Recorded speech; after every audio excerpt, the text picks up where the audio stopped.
The Damned Thing by Ambrose Bierce. Written December 1893 in the Tales of New York Town topic.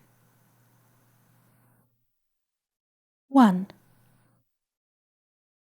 One does not always eat what is on the table. By the light of a tallow candle, which had been placed on one end of a rough table, a man was reading something written in a book. It was an old account book, greatly worn, and the writing was not, apparently, very legible, for the man sometimes held the page close to the flames of the candle to get a stronger light upon it. The shadow of the book would then throw into obscurity a half of the room, darkening a number of the faces and figures. For besides the reader, 8 other men were present. 7 of them sat against the rough log walls, silent and motionless, and, the room being small, not very far from the table. By extending an arm, any one of them could have touched the 8th man, who lay on the table, face upward, partly covered by a sheet, his arms at his sides. He was dead. The man with the book was not reading aloud, and no one spoke. All seemed to be waiting for something to occur. The dead man only was without expectation. From the blank darkness outside came in, through the aperture that served for a window, all the ever unfamiliar noises of night in the wilderness. The long, nameless note of a distant coyote, the stilly, pulsing thrill of tireless insects in trees, strange cries of night birds, so different from those of the birds of day, the drone of great blundering beetles, and all that mysterious chorus of small sounds that seem always to have been but half heard when they have suddenly ceased, as if conscious of any indiscretion. But nothing of all this was noted in that company. Its members were not overmuch addicted to idle interest in matters of no practical importance. That was obvious in every line of their rugged faces, obvious even in the dim light of the single candle. They were evidently men of the vicinity, farmers and woodsmen. The person reading was a trifle different. One would have said of him that he was of the world, albeit there was that in his attire which attested a certain fellowship with the organisms of his environment. His coat would hardly have passed muster in San Francisco. His footgear was not of urban origin, and the hat that laid by him on the floor — he was the only one uncovered — was such that if one had considered it as an article of mere personal adornment, he would have missed its meaning. In countenance, the man was rather prepossessing, with just a hint of sternness, though that he may have assumed or cultivated as appropriate to one in authority. For he was a coroner. It was by virtue of his office that he had possession of the book in which he was reading. It had been found among the dead man's effects, in his cabin, where the inquest was now taking place. When the coroner had finished reading, he put the book into his breast pocket. At that moment the door was pushed open and a young man entered. He, clearly, was not of mountain birth and breeding. He was clad as those who dwell in cities. His clothing was dusty, however, as from travel. He had, in fact, been riding hard to attend the inquest. The coroner nodded. No one else greeted him. "We have been waiting for you," said the coroner. "It is necessary to have done with this business tonight." The young man smiled. I am sorry to have kept you, he said. I went away, not to evade your summons, but to post to my newspaper an account of what I suppose I am called back to relate. The coroner smiled. The account that you posted to your newspaper, he said, differs probably from that which you will give here under oath. That, replied the other, rather hotly and with a visible flush, is as you choose. I used manifold paper and have a copy of what I sent. It was not written as news, for it is incredible, but as fiction. It may go as a part of my testimony under oath. But you say it is incredible. That is nothing to you, sir, if I also swear that it is true. The coroner was apparently not greatly affected by the young man's manifest resentment. He was silent for some moments, his eyes upon the floor. The men about the sides of the cabin talked in whispers, but seldom withdrew their gaze from the face of the corpse. Presently, the coroner lifted his eyes and said, "We will resume the inquest." The men removed their hats. The witness was sworn. "What is your name?" the coroner asked. "William Harker." "Age?" 27. "You knew the deceased, Hugh Morgan?" "Yes." "You were with him when he died?" "Near him." "How did that happen? Your presence, I mean." "I was visiting him at his place to shoot and fish. A part of my purpose, however, was to study him and his odd solitary way of life. He seemed a good model for a character in fiction. I sometimes write stories." "I sometimes read them." "Oh, thank you." "Stories in general, not yours." Some of the jurors laughed. Against a sombre background, humour shows highlights. Soldiers in the intervals of battle laugh easily, and a jest in the death chamber conquers by surprise. "Relate the circumstances of this man's death," said the coroner. "You may use any notes or memoranda that you please." The witness understood. Pulling a manuscript from his breast pocket, he held it near the candle, and turning the leaves until he found the passage that he wanted, began to read. 2. What may happen in a field of wild oats?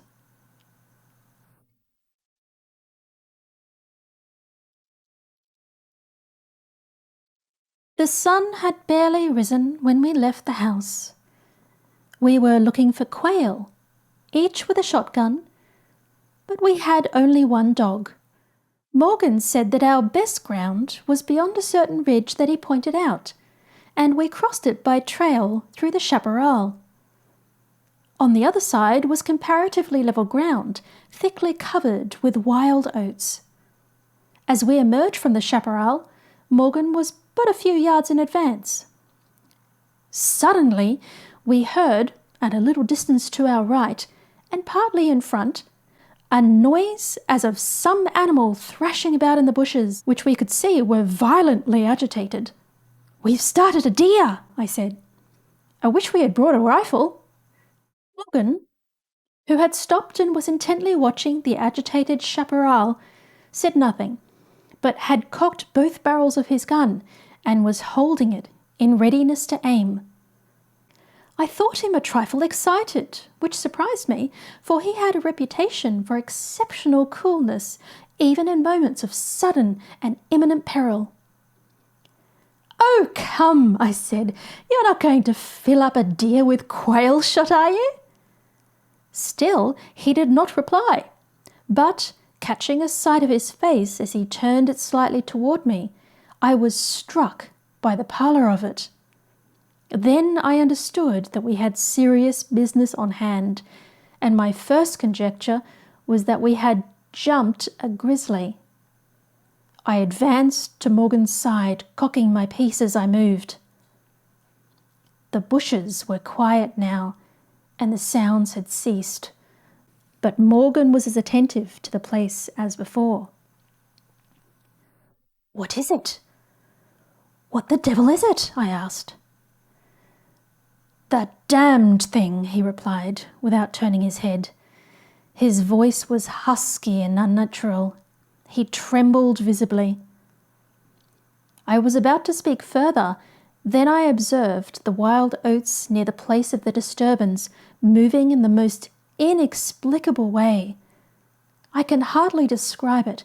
It seemed as if stirred by a streak of wind, which not only bent it, but pressed it down, crushed it, so that it did not rise, and this movement was slowly prolonging itself directly towards us. Nothing that I had ever seen had affected me so strangely as this unfamiliar and unaccountable phenomenon. Yet I am unable to recall any sense of fear. I remember, and tell it here because, singularly enough, I recollected it then, that once, in looking carelessly out of an open window, I momentarily mistook a small tree close at hand for one of a group of larger trees at a little distance away. It looked the same size as the others, but being more distinctly and sharply defined in mass and detail, seemed out of harmony with them. It was a mere falsification of the law of aerial perspective, but it startled, almost terrified me. We so rely upon the orderly operation of familiar natural laws that any seeming suspension of them is noted as a menace to our safety, a warning of unthinkable calamity. So now, the apparently causeless movement of the herbage and the slow, undeviating approach of the line of disturbance were distinctly disquieting. My companion appeared actually frightened, and I could hardly credit my senses when I saw him suddenly throw his gun to his shoulders and fire both barrels at the agitated grass. Before the smoke of the discharge had cleared away, I heard a loud, savage cry, a scream like that of a wild animal, and, flinging his gun upon the ground, Morgan sprang away and ran swiftly from the spot. At the same instant, I was thrown violently to the ground by the impact of something unseen in the smoke, some soft, heavy substance that seemed thrown against me with great force. Before I could get upon my feet and recover my gun, which seemed to have been struck from my hands, I heard Morgan crying out as if in mortal agony, and mingling with his cries with such hoarse, savage sounds as one hears from fighting dogs. Inexpressibly terrified, I struggled to my feet and looked in the direction of Morgan's retreat, and may heaven in mercy spare me from another sight like that. At a distance of less than 30 yards was my friend, down upon one knee, his head thrown back at a frightful angle, hatless, his long hair in disorder, and his whole body in violent movements from side to side, backward and forward.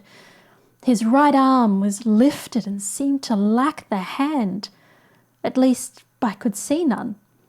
Yet the other arm was invisible.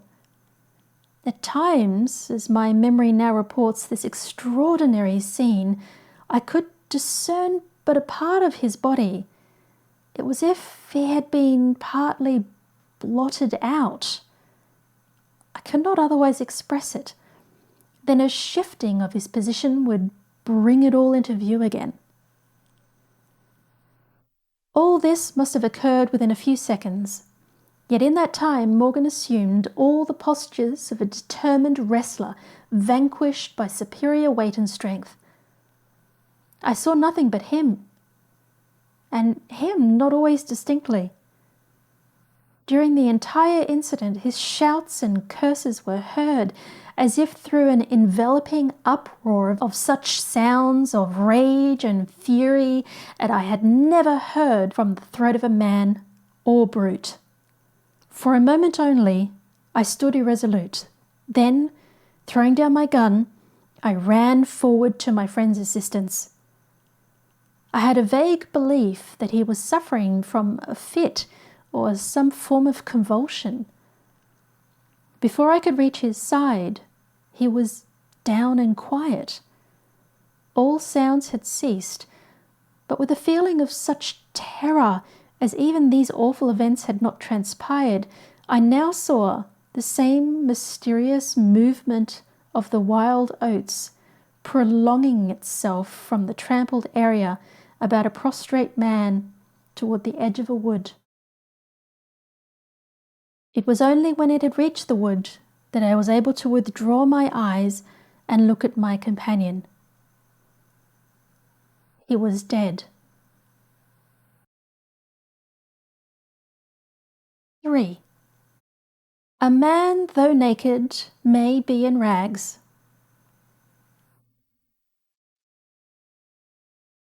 The coroner rose from his seat and stood beside the dead man. Lifting an edge of the sheet, he pulled it away, exposing the entire body, although naked, and showing it in the candlelight a clay-like yellow. It had, however, broad maculations of bluish-black, obviously caused by extravasated blood from contusions. The chest and sides looked as if they had been beaten with a bludgeon. There were dreadful lacerations. The skin was torn in strips and shreds. The coroner moved round to the end of the table and undid a silk handkerchief, which had been passed under the chin and knotted on the top of the head. When the handkerchief was drawn away, it exposed what had been the throat. Some of the jurors who had risen to get a better view repented their curiosity and turned away their faces. Witness Harker went to the open window and leaned out across the sill, faint and sick. Dropping the handkerchief upon the dead man's neck, the coroner stepped to an angle of the room and from a pile of clothing produced one garment after another, each of which he held up a moment for inspection. All were torn and stiff with blood. The jurors did not make a closer inspection. They seemed rather uninterested. They had, in truth, seen all this before, the only thing that was new to them being Harker's testimony. "Gentlemen," the coroner said, "we have no more evidence, I think. Your duty has been already explained to you. If there is nothing you wish to ask, you may go outside and consider your verdict." The foreman rose, a tall, bearded man of 60, coarsely clad. "I should like to ask one question, Mr. Coroner," he said. "What asylum did this here last witness escape from?" "Mr. Harker," said the coroner, gravely and tranquilly, "from what asylum did you last escape?" Harker flushed crimson again, but said nothing. The 7 jurors rose and solemnly filed out of the cabin. "If you have done insulting me, sir," said Harker, as soon as he and the officer were left alone with the dead man, "I suppose I am at liberty to go?" "Yes." Harker started to leave, but paused, with his hand on the door latch. The habit of his profession was strong in him, stronger than his sense of personal dignity. He turned about and said, "The book that you have there, I recognize it as Morgan's diary. You seemed greatly interested in it. You read in it while I was testifying. May I see it?" "The public would like the book. Will cut no figure in this matter," replied the official, slipping it into his coat pocket. "All the entries in it were made before the writer's death." As Harker passed out of the house, the jury re-entered and stood about the table on which the now covered corpse showed under the sheet with sharp definition. The foreman seated himself near the candle, produced from his breast pocket a pencil and scrap of paper, and wrote rather laboriously the following verdict, which, with various degrees of effort, all signed. "We, the jury, do find that the remains come to their death at the hands of a mountain lion, but some of us thinks all the same they had fits." 4. An explanation from the tomb.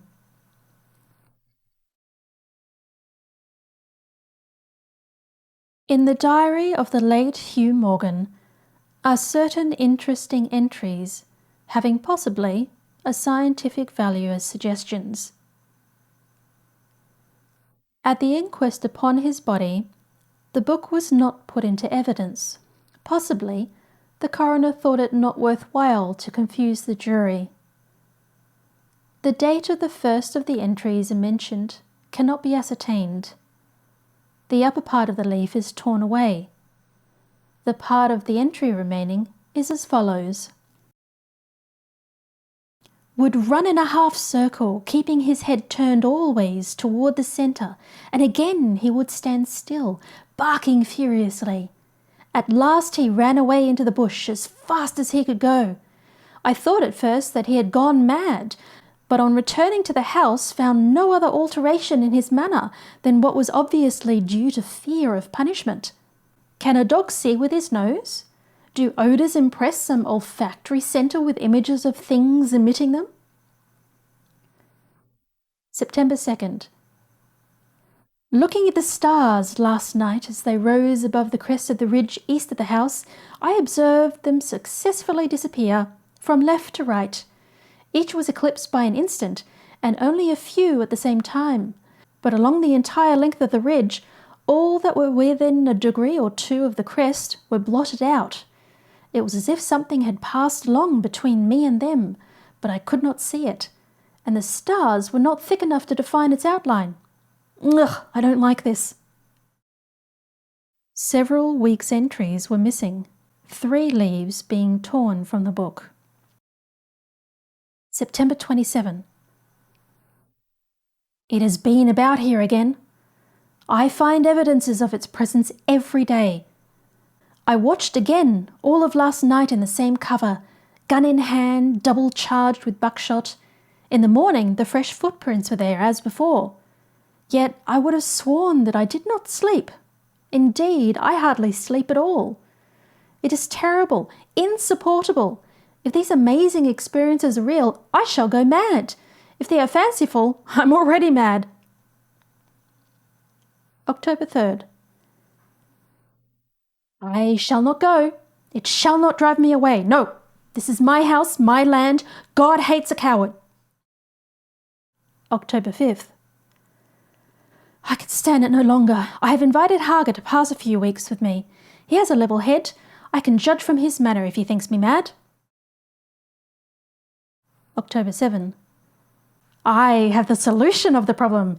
It came to me last night, suddenly, as if by revelation. How simple, how terribly simple. There are sounds that we cannot hear. At either end of the scale are notes that stir no chord of that imperfect instrument, the human ear. They are too high or too grave. I have observed a flock of blackbirds occupying an entire treetop, the tops of several trees, and all in full song. Suddenly, in a moment, at absolutely the same instant, all spring into the air and fly away. How? They could not all see one another. Whole treetops intervened. At no point could a leader have been visible to all. There must be a signal or warning or command, high and shrill above the din, but by me unheard. I have observed too the same simultaneous flight when all were silent, among not only blackbirds but other birds, quail, for example, widely separated by bushes, even on opposite sides of a hill. It is known to seamen that at the school of whales basking or sporting on the surface of the ocean miles apart, with the convexity of the earth between them, we will sometimes dive at the same instant, all gone out of sight in a moment. The signal has been sounded, too grave for the ear of the sailor in the masthead and his comrades on the deck, who nevertheless feel its vibrations in the ship as the stones of a cathedral are stirred by the bass of an organ. As with sounds, so with colours. At each end of the solar spectrum, the chemist can detect the presence of what are known as actinic rays. They represent colours, integral colours to the composition of light, which we are unable to discern. The human eye is an imperfect instrument. Its range is but a few octaves of the real chromatic scale. I am not mad. There are colours that we cannot see. And, God help me, the damned thing is of such a colour.